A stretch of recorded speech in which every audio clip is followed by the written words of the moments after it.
নমস্কার বন্ধুরা, আমার রান্নাবাটি পরিবারের সবাইকে স্বাগত। আবারও একটা নতুন রেসিপির সাথে তোমাদের কাছে হাজির হয়েছি। আজকে আমার রেসিপি দুর্গা ছাতু বা খড় ছাতু।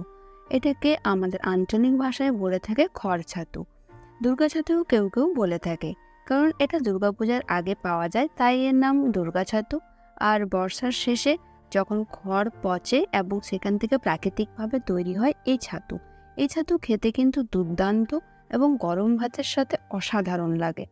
আপনারা অবশ্যই এইভাবে একবার বাড়িতে ট্রাই করবেন। খুব একটা মশলার প্রয়োজন হয় না, ঘরোয়া কিছু মশলা দিয়ে এই রান্নাটা রেডি হয়ে যাবে।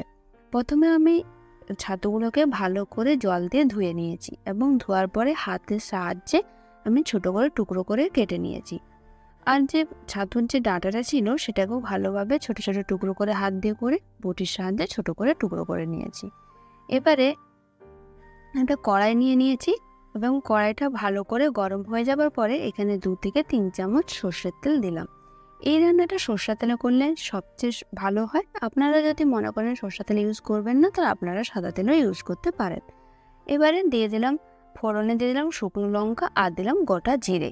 জিরে থেকে যখন ভালো গন্ধ বেরিয়ে আসবে তারপরে দিয়ে দেবো কেটে রাখা পেঁয়াজ। আমি এখানে বড় সাইজের একটা পেঁয়াজ নিয়েছি আর পেঁয়াজটা স্লাইসভাবে কেটে নিয়েছি। এবারে পেঁয়াজটা আমি গোল্ডেন ব্রাউন করে ভেজে নেব। এবার পেঁয়াজটা যখন গোল্ডেন ব্রাউন হয়ে যাবে তখন যে কেটে রাখা ছাতুটা ছিল সেই ছাতুটা আমি দিয়ে দিলাম। এবারে তেলের সাথে ভালো করে একবার নাড়াচাড়া করে নেব। এবার দিয়ে দেবো 1/2 চামচ মতন লবণ আর দিয়ে দেবো 1/2 চামচ মতন হলুদ। এবারে হলুদ লবণগুলোকে ভালো করে মিশিয়ে নেব। আপনারা এই সময় দেখতে পাবেন ছাতু থেকে প্রচুর পরিমাণে জল বেরোয়। এই জলটা আপনারা ফেলে দেবেন না, এই জলে ছাতুটা সেদ্ধ হয়ে যাবে।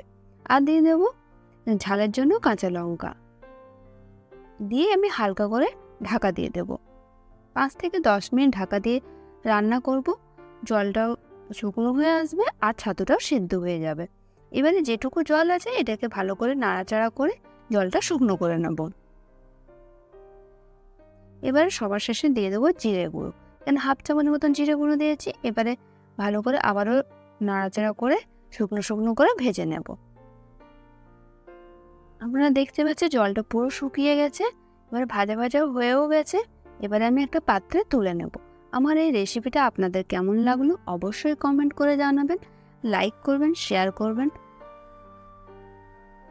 আর একবার বাড়িতে অবশ্যই ট্রাই করবেন। ভালো থাকবেন, সুস্থ থাকবেন। ধন্যবাদ।